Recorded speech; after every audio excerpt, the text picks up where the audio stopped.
Rajasthan video की class में मैं आपको पढ़ा रहा था भारत की पारिस्थितिकी और वन्य जीवन।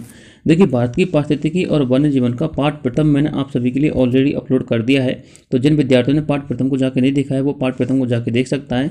पाठ प्रथम की लिंक मैं आपको इस वीडियो के डिस्क्रिप्शन बॉक्स में दे दूंगा, ठीक है ना। वहाँ पे आप क्लिक करके उस वीडियो को देख लेना। देखिए, पाठ प्रथम में मैंने आपके लिए भारत की आर्द्रभूमि या फिर नमभूमि, रामसर संधि, खाद्य श्रृंखला और पारितंत्र से संबंधित आंदोलन तथा पर्यावरण प्रदूषण के बारे में मैंने आपके लिए पढ़ाया था। यानी कि पर्यावरण प्रदूषण किसे कहते हैं और प्रमुख आंदोलन कौन कौन से होते हैं, पारितंत्र से संबंधित, और आर्द्रभूमि कौन कौन सी हैं, रामसर संधि कब हुई थी, खाद्य श्रृंखला क्या है, ये सारा कुछ मैंने आपके लिए पढ़ा दिया था, ठीक है ना। इसके अलावा जब मैं आपको पर्यावरण प्रदूषण पढ़ा रहा था तो पर्यावरण प्रदूषण में मैंने आपके लिए पर्यावरण प्रदूषण के प्रकार तक पढ़ाया था। यानी कि पर्यावरण प्रदूषण के प्रकार कौन कौन से हैं, और साथ में मैंने आपको पर्यावरण प्रदूषण क्या होता है, प्रदूषक कौन कौन से होते हैं, प्रदूषक किसे कहते हैं, प्रदूषण किसे कहते हैं, इन सभी की डेफिनेशन मैंने आपके लिए बताई थी। पर्यावरण प्रदूषणों के प्रकार में मैं आपके लिए वायु प्रदूषण पढ़ा रहा था, ठीक है ना। वायु प्रदूषण में मैंने आप सभी के लिए ये पढ़ा दिया था कि वायु प्रदूषण के प्रकार कौन कौन से होते हैं, और इन प्रकारों में मैंने आपके लिए अचल दहन स्रोत, चलायमान दहन स्रोतों से होने वाला प्रदूषण, साथ में आपके लिए ओजोन क्षय के बारे में बताया था, और औद्योगिक स्रोतों से किस प्रकार से अपना जो पर्यावरण प्रदूषण हो रहा है वो सारा कुछ मैंने आपके लिए समझाया था, ठीक है ना। अब हम पढ़ने वाले वहाँ से आगे, और वहाँ से आगे का जो अपना टॉपिक है, यानी कि अगला जो पॉइंट है उसका नाम है जलवायु पर पर्यावरण प्रदूषण के प्रभाव कौन कौन से देखने को मिलते हैं। लेकिन वीडियो में आगे बढ़ने से पहले मैं उन विद्यार्थियों से कहना चाहूँगा जो विद्यार्थी हमारे चैनल पर नए हैं और पहली बार विजिट कर रहे हैं, तो उनसे मेरा विनम्र निवेदन है कि आप हमारे चैनल को सब्सक्राइब जरूर कर देना। यदि वीडियो पसंद आता है तो वीडियो को लाइक कर देना और अपने दोस्तों के साथ शेयर कर देना, ठीक है ना। देखिए, जलवायु पर वायु प्रदूषण का प्रभाव किस तरह से देखने को मिलता है पहले ये समझ लेते हैं, ठीक है ना। देखिए, यदि आप वायु प्रदूषण करोगे तो इससे क्या होगा, इससे जो आपके चारों तरफ की जलवायु है वो क्या होगी, प्रदूषित होगी। यदि आपकी चारों तरफ की जलवायु प्रदूषित होगी तो आपकी जो प्रकृति है ना उसमें कुछ ना कुछ परिवर्तन देखने को मिलेंगे, और परिवर्तन देखने का मतलब है आपको प्रकृति में कुछ ना कुछ दुष्परिणाम देखने को मिल सकते हैं। जलवायु प्रदूषण से आपको कौन कौन से दुष्परिणाम देखने को मिलेंगे वो हम समझते हैं इसके अंतर्गत, ठीक है ना। तो इसके अंतर्गत सबसे बड़ा दुष्परिणाम है आपका ग्रीन हाउस इफेक्ट में क्या हो जाएगी, वृद्धि हो जाएगी। आपको जो हरित गृह प्रभाव है इसमें क्या हो जाएगी, वृद्धि हो जाएगी, और इसमें वृद्धि होने का मतलब है आपके पृथ्वी के ताप में क्या हो जाएगी, वृद्धि हो जाएगी। यदि पृथ्वी के ताप में वृद्धि हो गई तो आपकी जो ग्लेशियरों पर जो बर्फ जमी हुई है वो बर्फ धीरे धीरे पिघलना शुरू हो जाएगी, जिसकी वजह से लोगों को बाढ़ जैसी जो है आपदाओं का सामना करना पड़ सकता है, ठीक है। इसके अलावा और कौन से दुष्परिणाम देखने को मिल सकते हैं, इसके अलावा एक और इसका दुष्परिणाम देखने को मिल सकता है, वह है आपका वर्षा का क्रम अव्यवस्थित होना। वर्षा के क्रम अव्यवस्थित होने का मतलब है जब हमको वर्षा की आवश्यकता पड़ेगी बरसात नहीं होगी, और जहां पर हमको वर्षा की जरूरत है वहां बरसात नहीं होगी, जहां पर हमको जरूरत नहीं है वहां पर बरसात होगी। इस तरह से जो इसका क्रम है बरसात का वो क्या हो जाएगा, अव्यवस्थित हो जाएगा, ठीक है ना। इसके अलावा और कौन कौन से देखने को मिल सकते हैं, इसके अलावा इसमें जो ओजोन परत का विघटन है ना वो हमको देखने को मिल सकता है। यदि आप जलवायु को प्रदूषित करोगे, यानी कि वायु प्रदूषण से क्या होगा, जलवायु प्रदूषित होगी। यदि आप जलवायु को प्रदूषित करोगे तो इससे क्या होगा, ओजोन परत का धीरे धीरे विघटन होना शुरू हो जाएगा। जब विघटन होना शुरू हो जाएगा तो क्या होगा, इससे जो सूरज की पराबैंगनी किरण है वो सीधे की सीधे पृथ्वी पर आना चालू हो जाएंगी। जब वो सीधे की सीधी पृथ्वी पर आएंगी तो वो हमारे जीव जंतुओं को क्या करेंगे, प्रभावित करेंगे, ठीक है ना। तो इस तरह से जलवायु को प्रदूषित करने के कारण हमको भविष्य में बहुत सारी आपदाओं का सामना करना पड़ सकता है, ठीक है ना। अब इसका निवारण क्या है, इसका निवारण ये है कि हमको जितना हो सके जितना जलवायु प्रदूषण पर क्या करना चाहिए, नियंत्रण करना चाहिए। अब जलवायु प्रदूषण पर नियंत्रण करने का मतलब है आपका जो वायु प्रदूषण है वो वायु प्रदूषण पर नियंत्रण किया जाए, जल प्रदूषण पर नियंत्रित किया जाए, साथ में आपको जो ध्वनि प्रदूषण है उस पर नियंत्रित किया जाए। इस तरह के जो आपके प्रदूषण है उन पर क्या करना पड़ेगा, नियंत्रण करना पड़ेगा, ठीक है ना। देखिए, आगे बात करते हैं भोपाल गैस त्रासदी की। ये भोपाल गैस त्रासदी वायु को प्रदूषित करने वाला प्रभावी कारक है, आपको पता ही है, क्योंकि जितनी भी गैस त्रासदी होती है वो सारी की सारी वायु को प्रदूषित करती हैं।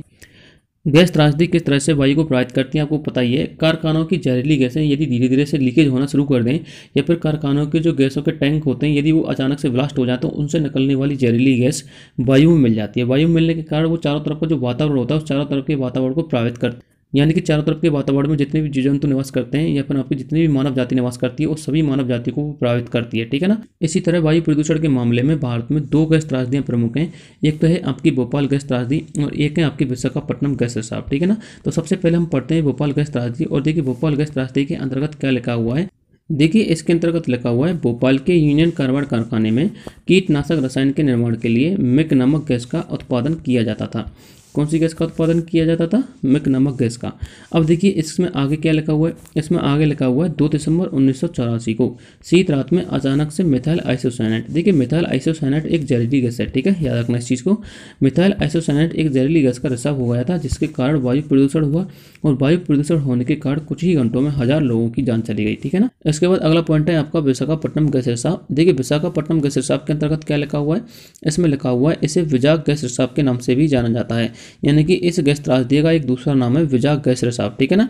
इसके बाद इसमें लिखा हुआ है 7 मई 2020 को विशाखापट्टनम के एक उद्योग में विषाक्त गैस के रिसाव से स्टारिन नमक युक्त वाष्पीकरण होकर के वायु में मिल गया, जिससे बहुत सारे लोग पीड़ित हो गए तथा कुछ एक लोगों की मृत्यु हो गई। देखिए आप इसमें कंफ्यूज मत हो जाना, ये जो है ये तो है आपका विषाक्त गैस, विषाक्त गैस का मतलब है जहरीली गैस, ठीक है ना।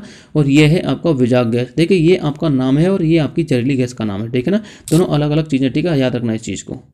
तो इस तरह से आपका वायु प्रदूषण तो होता है खत्म। अब बात करेंगे हम जल प्रदूषण की। देखिए जल प्रदूषण के बारे में क्या लिखा हुआ है।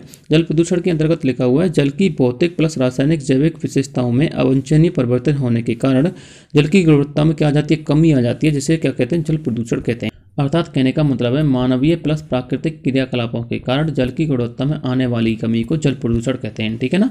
आगे मैंने आपके लिए इसमें एक नोट लिखा रखा है। देखिए नोट में क्या लिखा हुआ है। नोट में लिखा हुआ है भारत में मानव में होने वाले लगभग 2/3 रोग जल प्रदूषण के कारण होते हैं। किसके कारण होते हैं? जल प्रदूषण के कारण होते हैं। आगे इसमें लिखा हुआ है जल प्रदूषण के मुख्य स्रोत, यानी कि जो जल प्रदूषण किन किन कारणों की वजह से होता है। तो देखिए जल प्रदूषण के मुख्य स्रोत कौन कौन से हैं। एक तो है आपका मानव, यानी कि मानव के द्वारा जो जल प्रदूषित किया जाता है, और एक है आपका प्रकृति, यानी कि प्रकृति क्या करती है, जल को प्रदूषित करती है। देखिए इनके अंतर्गत डिटेल लिखाने की जरूरत नहीं है, क्योंकि ये सारा कुछ आपको नाम से ही पता चल जाएगा। मानव का मतलब क्या हो गया, मानव का मतलब हो गया मानव क्या करेगा, अपने क्रियाकलापों से जल को प्रदूषित करेगा। और प्रकृति का मतलब क्या हो गया, प्रकृति क्या करेगी, प्रकृति अपनी एक्टिविटी के कारण जल को क्या करती है, प्रदूषित करती है, ठीक है ना। आगे मैंने इसमें एक नोट लिखा रखा, नोट में क्या लिखा हुआ है, जलवाष्प ग्रीन हाउस इफेक्ट में वृद्धि करने वाला सबसे प्रभावी कारक है। कैसा कारक है, सबसे प्रभावी कारक है, कौन सा है, जलवाष्प, ठीक है ना। याद रखना इस चीज़ को, यदि आ जाए कि आपके ग्रीन हाउस इफेक्ट में वृद्धि करने वाला सबसे प्रभावी कारक कौन सा है, तो आप जल प्रदूषण या फिर जलवायु प्रदूषण मत लिखना। यदि उसमें आए कि आपका जलवायु प्रदूषण या फिर उसमें आए आपका ध्वनि प्रदूषण या फिर आए उसमें आपका जलवाष्प, तो सबसे प्रभावी कारक है आपका जलवाष्प।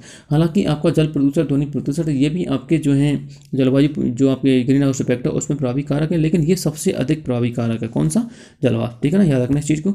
आगे बात करते हैं आपके ध्वनि प्रदूषण की। देखिए ध्वनि प्रदूषण क्या होता है। ध्वनि प्रदूषण का मतलब है उच्च तीव्रता वाली ऐसी ध्वनियाँ जो शोर, आवाज़, यानी कि शोर हो या फिर आवाज़ हो, उसके कारण जीव जंतु या फिर मानव जाति में अशांति या फिर बेचैनी पैदा करती है, उसको क्या बोलते हैं, उसको ध्वनि प्रदूषण बोलते हैं, ठीक है ना। आगे लिखा हुआ है ध्वनि प्रदूषण के कारण तथा ध्वनि प्रदूषण को रोकने के उपाय। देखिए यदि हम बात करें ध्वनि प्रदूषण के कारण की, तो ध्वनि प्रदूषण के दो प्रमुख कारण होते हैं। एक तो होते हैं आपके मानव और एक होती है आपकी प्रकृति। देखिए आपका चाहे कोई भी प्रदूषण हो, चाहे वो ध्वनि प्रदूषण हो या फिर वायु प्रदूषण हो या जल प्रदूषण हो, तो इन सभी प्रदूषणों के आपके दो प्रमुख कारण होते हैं। कौन कौन से होते हैं, एक तो होते हैं आपके मानव और एक होती है आपकी प्रकृति, ठीक है ना। याद रखना इस चीज़ को। आगे बात करते हैं ध्वनि प्रदूषण रोकने के उपाय की। देखिए प्रदूषण के कारण हुए, प्रदूषणों को रोकने के उपाय हुए, ये सारे के सारे पॉइंट होते हैं ना, यहाँ से क्वेश्चन आने के बहुत कम चांस होते हैं, यानी कि रेयर केस में क्वेश्चन आता है और वो उनके कारणों में से आता है, यानी कि कौन कौन से कारण होते हैं, जैसे कि मानवीय कारण हुए, प्राकृतिक कारण हुए, वो सारा कुछ मैंने आपके लिए बता दिया है, इसलिए मैंने यहाँ पर इनके बारे में डिटेल से लिखाना उचित नहीं समझा, ठीक है ना। ये सामान्य जानकारी सभी लोगों के पास उपलब्ध होती है, ठीक है। आगे बात करते हैं अगले प्रदूषण की। अगला प्रदूषण है आपका मृदा प्रदूषण। देखिए मृदा को दूषित करना मृदा प्रदूषण कहलाता है। मृदा प्रदूषण के कारण कौन कौन से हो सकते हैं, मानवीय कारण और प्राकृतिक कारण, और मृदा प्रदूषण को रोकने का उपाय, ये सारा कुछ इसमें लिखना है, ठीक है। आगे बात करते हैं रेडियो एक्टिव प्रदूषण की। देखिए रेडियो एक्टिव प्रदूषण में इसके कारण इंपॉर्टेंट हैं, वो मैंने आपके लिखा दिया है, यानी कि किन कारणों के कारण रेडियो एक्टिव प्रदूषण उत्पन्न होता है। देखिए यदि हम बात करें नाभिकीय अपशिष्ट की, यानी कि जितनी भी आपकी नाभिकीय प्रतिक्रिया होती है, संलयन की क्रिया, विखंडन की क्रिया, तो उसके कारण जो अपशिष्ट पदार्थ उत्पन्न होते हैं, ये आपकी जो खनिज पदार्थ होते हैं ना, उन खनिजों का हम क्या करते हैं, खनन करते हैं। तो खनन करने के कारण जो अपशिष्ट पदार्थ उत्पन्न होते हैं, तो उनसे रेडिएशन उत्पन्न होता है। उस रेडिएशन के कारण क्या उत्पन्न होता है, रेडियो एक्टिव प्रदूषण उत्पन्न होता है, ठीक है ना। तो इस तरह से आपका जो प्रदूषण वाला चैप्टर है ना, ये तो होता है आपका कंप्लीट। अब बात करेंगे हम भारत की प्रमुख वनस्पति तथा घास के क्षेत्र कौन कौन से हैं, ठीक है ना। देखिए भारत की वनस्पति एवं घास क्षेत्र के अंतर्गत सबसे पहले हम बात करते हैं भारत की वनस्पति की, ठीक है ना। और इसके अंतर्गत हम पढ़ेंगे प्राकृतिक वन या वनस्पति, ठीक है। देखिए प्राकृतिक वन या वनस्पति आपको पता है पारितंत्र के अंतर्गत महत्वपूर्ण भूमिका निभाते हैं। तो सबसे पहले हम देखते हैं प्राकृतिक वन या वनस्पति की परिभाषा। इसमें लिखा हुआ है मानवीय हस्तक्षेप के बिना वनस्पति का स्वतः विकास होना क्या कहलाता है, प्राकृतिक वनस्पति कहलाता है, ठीक है ना। याद रखना इस चीज़ को। आगे लिखा हुआ है वनस्पति का विनाश किसे कहते हैं, ये चीज़ समझ लीजिए। इसमें लिखा हुआ है यदि किसी क्षेत्र में काटे गए वनों का अनुपात पुनः स्थापित वनों की तुलना में कम होता है तो उसको क्या कहते हैं, उसको वनस्पति का विनाश कहते हैं। कहने का मतलब है यह है कि यदि आप 3 वृक्षों की कटाई कर रहे हैं और यदि आप 2 वृक्षों का क्या कर रहे हैं, रोपण कर रहे हैं, तो आपने कटाई तो 3 वृक्षों की कर ली और आप रोपाई कितने वृक्षों की कर रहे हैं, 2 वृक्षों की कर रहे हैं, तो ये क्या हो गया, वनस्पति का विनाश हो गया, ठीक है ना। इस तरह से आप इसको याद रखना। अब बात करते हैं वनों के विकास को प्रभावित करने वाले कारकों की। देखिए यहाँ पर हम वनों के विकास की बात कर रहे हैं, ना कि वनों के विनाश की, इसलिए आप कंफ्यूज मत हो जाना, ठीक है ना। ये विकास है ना कि विनाश।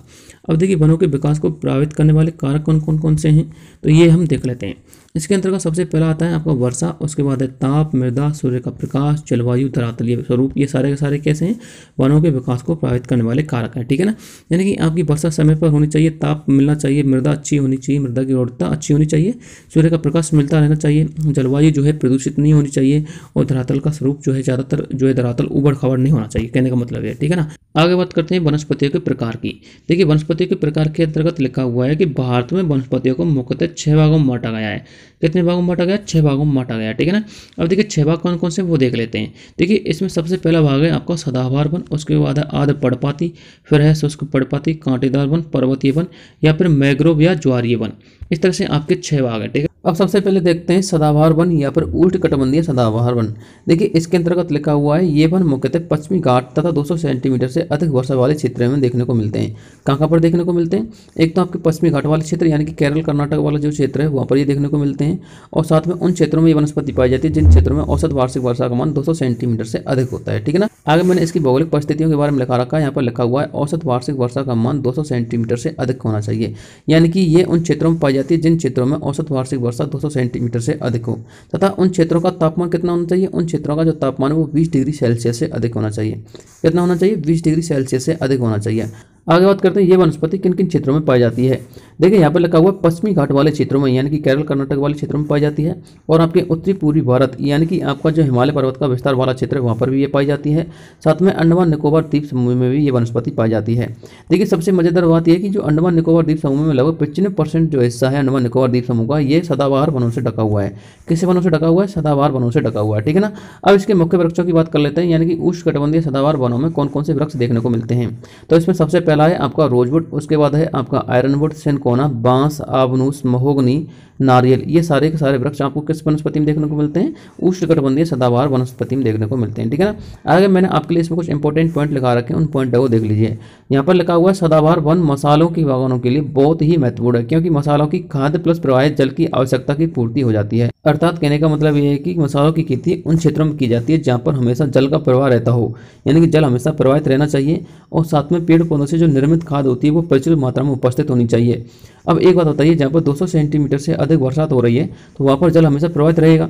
यदि वहाँ पर जल प्रवाहित नहीं रहता ना तो वहाँ पर क्या होगा, वहाँ पर अधिक जल जमा हो जाएगा। अधिक जल जमा हो जाने की वजह से वहाँ पर दलदली भूमि का विकास हो जाएगा। जब वहाँ पर दलदली भूमि का विकास हो जाएगा तो दलदली भूमि विकसित होने की वजह से कौन सी वनस्पति निर्मित होगी, बताइए। वहाँ पर दलदली वनस्पति या फिर ज्वारी वनस्पति निर्मित होगी।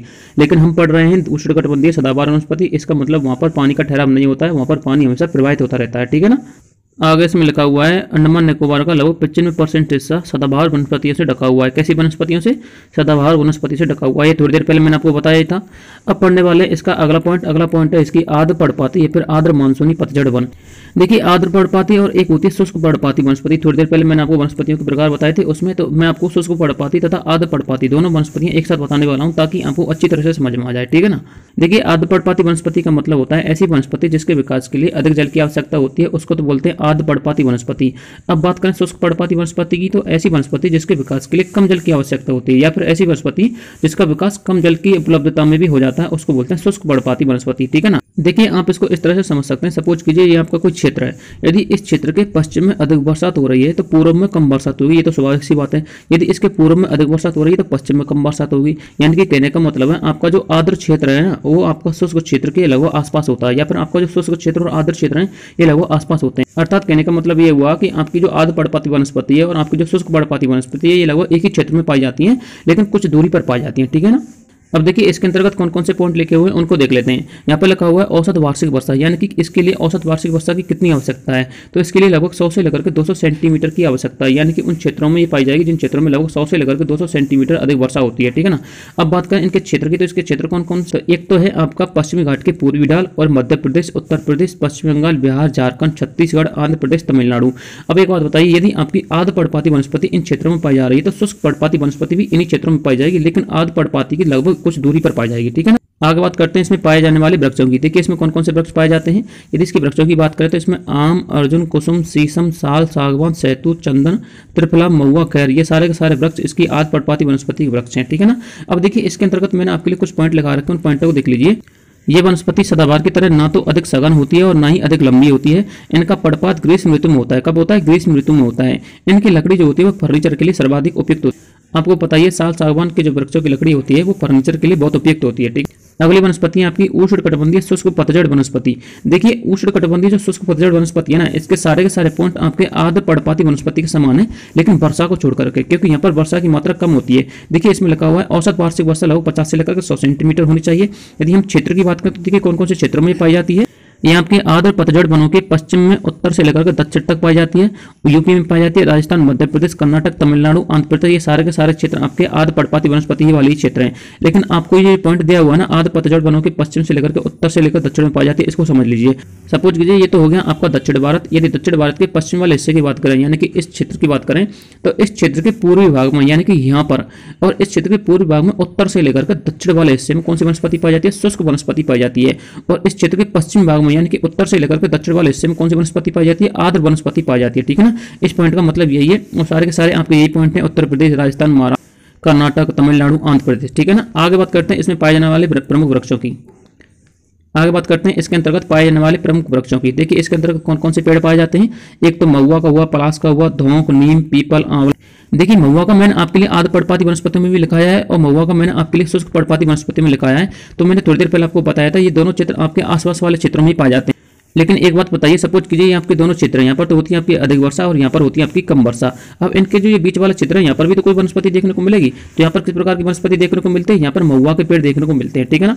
आगे बात करते हैं एक नोट की। मैंने आपके लिए एक नोट पॉइंट लगा रखा है, इसको समझिए। इन वनस्पतियों का अधिक दोहन होने के कारण ये वनस्पति सघन न होकर के कैसी विरल, यानी कि कहने का मतलब यह है कि मानव जाति इन वनों का सर्वाधिक उपयोग कर रही है, जिसकी वजह से इनकी जो संख्या है ना वो कम हो गई है। कम होने की वजह से इनकी जो सघनता है वो कैसी हो गई है? वो भी कम हो गई है। यानी कि ये आपको विरल उपस्थिति में देखने को मिलेंगे, यानी कि आपको ये सघन मात्रा में नहीं मिलेंगे, आपको विरल मात्रा में देखने को मिलेंगे, ठीक है ना। आगे बात करते हैं आपकी अगली वनस्पति की, और अगली वनस्पति है आपकी मरुस्थलीय कांटेदार वनस्पति। देखिए यदि इसकी वार्षिक वर्षा की बात करें तो इसकी वार्षिक वर्षा कितनी होनी चाहिए? 50 सेंटीमीटर से कम होनी चाहिए। यानी कि ये उन क्षेत्रों में पाई जाती है जहाँ पर वार्षिक वर्षा का मान 50 सेंटीमीटर से कम होता है। आगे बात करते हैं इसके प्रमुख क्षेत्रों की, यानी कि कौन कौन से क्षेत्रों में पाए जाते हैं, उन क्षेत्रों को देख लेते हैं। देखिए इसके अंतर्गत लिखा हुआ है प्रादीपीय पठार का वृष्टि छाया प्रदेश, पश्चिमी राजस्थान, उत्तरी पश्चिमी गुजरात, पश्चिमी पंजाब और पश्चिमी हरियाणा वाले क्षेत्रों में देखने को मिलती है। यानी कि आप इसको इस तरह से समझ लीजिए, ये ज्यादातर आपको मरुस्थलीय क्षेत्र में देखने को मिलेगी। लेकिन आपका जो ये पहला पॉइंट है ना, प्रादीपीय पठार का वृष्टि छाया प्रदेश, इसको मैं क्लियर कर देता हूँ, ठीक है ना।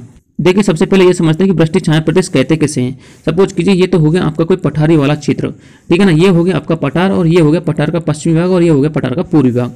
सपोज कीजिए आपकी हवाएं किसी भी दिशा से चलना प्रारंभ कर, मैं आपको समझाने के लिए पश्चिम दिशा से हवाओं का परिवहन कराता हूँ, ठीक है ना। आपकी हवाएं चलती हैं पश्चिम दिशा से। जब हवाएं पश्चिम दिशा से चलेंगी तो इस वाले क्षेत्र से टकराएंगी, यानी कि इनके सामने एक पठार है, तो इसको बोलेंगे पवन सम्मुख पठार या फिर पवन सम्मुख क्षेत्र। ये पूरा का पूरा क्षेत्र कैसा हो गया? पवन सम्मुख क्षेत्र। जब ये इसके साथ टकराएंगी ना, तो यहाँ पर क्या होगा? यहाँ पर ऊपर की तरफ इसमें बादलों का निर्माण हो जाएगा। क्योंकि ये हवा इधर से चल के आ रही थी, तो ये हवा कैसी थी? ठंडी थी। लेकिन ये हवाएं गर्म कम होंगी। ये हवाएं गर्म तब होती हैं जब ये ऊपर की तरफ चढ़ती हैं, और ऊपर की तरफ चढ़ने के बाद ये नीचे उतरती हैं, ठीक है ना। तब ये हवा गर्म होती है। तो ये हवा अभी यहाँ पर ठंडी थी, तो यहाँ पर उन्होंने बादलों का निर्माण किया, तो यहाँ पर होगी वर्षा। यहाँ पर वर्षा हुई तो इसको बोलेंगे वृष्टि प्रदेश, यानी कि वृष्टि क्षेत्र। लेकिन ये हवाएं जब ऊपर उठती है और ऊपर उठने के बाद नीचे आती है, तो ये हवा कैसी हो जाती है? हवाएं गर्म हो जाती हैं। गर्म होने की वजह से यहाँ पर क्या होता है? यहाँ पर शुष्क प्रदेश बन जाता है। ऊपर की तरफ बादलों का निर्माण नहीं होता, यानी कि ऊपर क्षेत्र की यदि हम बात करें यहाँ की, तो यहाँ पर बादलों का निर्माण नहीं होता है। यहाँ पर बादलों का निर्माण नहीं होगा तो बरसात नहीं होगी, और बरसात नहीं होगी तो यहाँ पर कैसा क्षेत्र बन जाएगा? यहाँ पर बन जाएगा वृष्टि छाया प्रदेश। और यहाँ पर कौन सा बनेगा? वृष्टि प्रदेश, ठीक है ना। याद रखना। देखिए वृष्टि प्रदेश और वृष्टि छाया प्रदेश दोनों एक दूसरे के विपरीत होते हैं, ठीक है ना। यहाँ पर बनेंगे आपके वृष्टि छाया, तो वृष्टि छाया प्रदेश में यहाँ पर जो वनस्पति पाई जाती है तो उसको बोलते हैं मरुस्थलीय वनस्पति, ठीक है। तो यही प्रक्रिया आपके दक्षिण भारत में प्रायद्वीपीय पठारों के अंतर्गत होती है, ठीक है ना। आगे बात करते हैं इसमें पाए जाने वाले प्रमुख वृक्षों की। देखिए इसमें वृक्ष कौन कौन से पाए जाते हैं। इसमें एक तो नागफनी, कीकर, कैर, रोहिड़ा, खिजड़ी, फोग, ये सारे के सारे वृक्ष यहाँ पर पाए जाते हैं, ठीक है ना। अब देखिए इसके अंतर्गत कुछ पॉइंट लगा रखे हैं, उनको देख लीजिए। यहाँ पर लगा हुआ है इस प्रकार के वनों की अधिकतम ऊंचाई 3 मीटर होती है। कितनी होती है? 3 मीटर होती है। जड़ें काफी लंबी होती हैं, ठीक है ना। याद रखना इस चीज को। आगे बात करते हैं अगले पॉइंट की, यानी कि अगली वनस्पति की। अगली वनस्पति है आपकी ज्वारीय वनस्पति, मैग्रोव वनस्पति। देखिए इस वनस्पति को हम दलदली वनस्पति भी कहते हैं, क्योंकि ये वनस्पति अधिकतर दलदलों क्षेत्रों में भी पाई जाती है, ठीक है ना। और इस वनस्पति को हम लवणीय वनस्पति भी कहते हैं, क्योंकि ये वनस्पति कहाँ पर पाई जाती है, उन क्षेत्रों में पाई जाती है जहाँ पर लवणता की मात्रा अधिक होती है, ठीक है ना। ये पॉइंट मैंने आपके लिए लिखा रखा है। देखिए इस प्रकार की वनस्पति खारे पानी या फिर लवण युक्त जल में उत्पन्न होती है, इसलिए इसे लवण वनस्पति भी कहते हैं, ठीक है ना। अब देखिए आगे इसके प्रमुख क्षेत्र लिखे हुए हैं, उन क्षेत्रों को देख लेते हैं। यानी कि कहाँ पर पाई जाती है, ये पाई जाती है समुद्री तटों पर। आपको पता है समुद्र खारे होते हैं, यानी कि लवण युक्त उनका जल होता है, तो वहाँ पर ही पाई जाएगी। और समुद्री तटों की बात करें तो कौन कौन से क्षेत्रों में पाई जाती है, ज्यादातर गुजरात के पश्चिमी तट में, पश्चिमी बंगाल के तट में, ठीक है ना। आगे इनकी और बात करें कहाँ पर पाई जाती है, तो ये नदियों के डेल्टाई क्षेत्रों में पाई जाती है। देखिए जो नदियों का डेल्टाई क्षेत्र होता है ना, वहाँ पर दलदली भूमि क्रिएट हो जाती है, और दलदली भूमि का निर्माण होने की वजह से इस प्रकार की वनस्पति वहाँ पर पनप जाती है, ठीक है ना। आगे बात करें इसके डेल्टा की, कौन कौन सी डेल्टा में अधिकतर मिलती है, ये गोदावरी कृष्णा नदी के डेल्टा में अधिकतर पाई जाती है। आगे इसके प्रमुख वनों की बात करते हैं, इसमें कौन कौन सी वनस्पति हमको देखने को मिलेंगी, तो इसमें नीपा, सुंदरी, फोनिक्स, राइजोफोरा और सेनोरिया इसमें वनस्पति हमको देखने को मिलती है, ठीक है ना। देखिए इसमें मैंने आपके लिए एक नोट पॉइंट लिखा रखा है, उस नोट पॉइंट को देख लीजिए। यहाँ पे लिखा हुआ सुंदरी वन सर्वाधिक गंगा ब्रह्मपुत्र नदी के डेल्टा में पाए जाते हैं, इसलिए इस डेल्टा को सुंदरवन डेल्टा भी कहा जाता है। कौन सा डेल्टा कहा जाता है, सुंदरवन डेल्टा कहा जाता है, ठीक है ना। देखिए सुंदरवन डेल्टा की यदि हम बात करें तो ये कहाँ पर पाया जाता है, ये पश्चिम बंगाल के दक्षिणी भाग में पाया जाता है, ये तो सभी को पता ही होगा, ठीक है। आगे बात करते हैं इसके अगले पॉइंट की। आगे इसमें लिखा हुआ है ज्वारीय वनों की जड़ें रेशेदार होती हैं तथा घनी होती हैं। यदि इसके तनों की बात करें तो इसके तन जो होते हैं जल से ऊपर उठे हुए होते हैं, यानी कि इसके तने कहाँ पर होते हैं, जल से ऊपर उठे हुए होते हैं, ठीक है ना।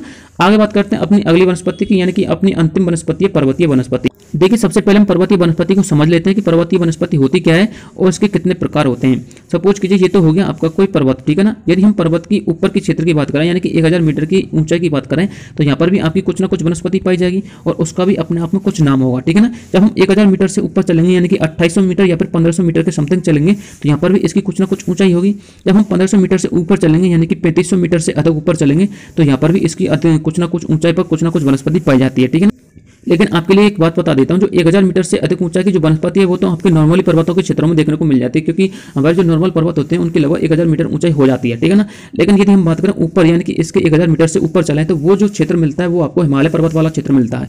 यानी कि हिमालय पर्वत में हम पर्वतीय वनस्पति को 2 प्रकारों में पढ़ेंगे या फिर 2 से अधिक प्रकारों में पढ़ेंगे, ठीक है ना। लेकिन पहले इसके अंतर्गत जो मैंने पॉइंट लिखा रखे हैं उनको पढ़ लेते हैं। उनमें देखिए क्या क्या लिखा हुआ है। देखिए यहाँ पर लिखा हुआ क्षेत्र, और क्षेत्र के अंतर्गत लिखा हुआ है ये वनस्पति मुख्यतः प्रायद्वीपीय पठार के उच्चवर्ती क्षेत्रों में पाई जाती है। देखिए इस चीज को आप इस तरह से समझ सकते हैं। सपोज कीजिए ये हो गया आपका कोई प्रायद्वीपीय पठार, ठीक है ना। इस पठार का जो ऊपर वाला क्षेत्र है, इस क्षेत्र में कौन सी वनस्पति पाई जाती है, यहाँ पर पाई जाती है आपकी पर्वतीय वनस्पति। और कहाँ पर पाई जाती है, और ये वनस्पति आपको दक्षिण भारत में देखने को मिलेगी। जो आपकी दक्षिण भारत की चोटियां, कौन कौन सी चोटियां, नीलगिरी की चोटी हो गई या फिर अन्नामलाई पर्वत हो गया, पालनी, महाबली, इन क्षेत्रों में कौन सी वनस्पति पाई जाती है, इन क्षेत्रों में पर्वतीय वनस्पति पाई जाती है, ठीक है ना। याद रखना इस चीज को। देखिए इसी के अंतर्गत मैंने आपके लिए पॉइंट लिखा रखा है कि दक्षिण भारत के इस क्षेत्र में इसे सोलास के नाम से जाना जाता है या फिर सोला के नाम से जाना जाता है। यानी कि दक्षिण भारत के क्षेत्रों में जो वनस्पति पाई जाती है ना, पर्वतीय वनस्पति, इसको वहां पर सोलास के नाम से या फिर सोला के नाम से जाना जाता है, ठीक है ना। आगे इसमें अगला पॉइंट लिखा हुआ है कि वन विनाश के कारण, यानी कि जो वनों का विनाश हो रहा है पर्वतीय क्षेत्रों में, उसके कारण दक्षिण भारत में विरल मात्रा में उपस्थित है और इसके निम्न वृक्ष यहाँ पर पाए जाते हैं। देखिए पहले तो इस पॉइंट को समझ लेते हैं। ये पॉइंट कह रहा है कि यह विनाश के कारण दक्षिण भारत में विरल मात्रा में उपस्थित होती है।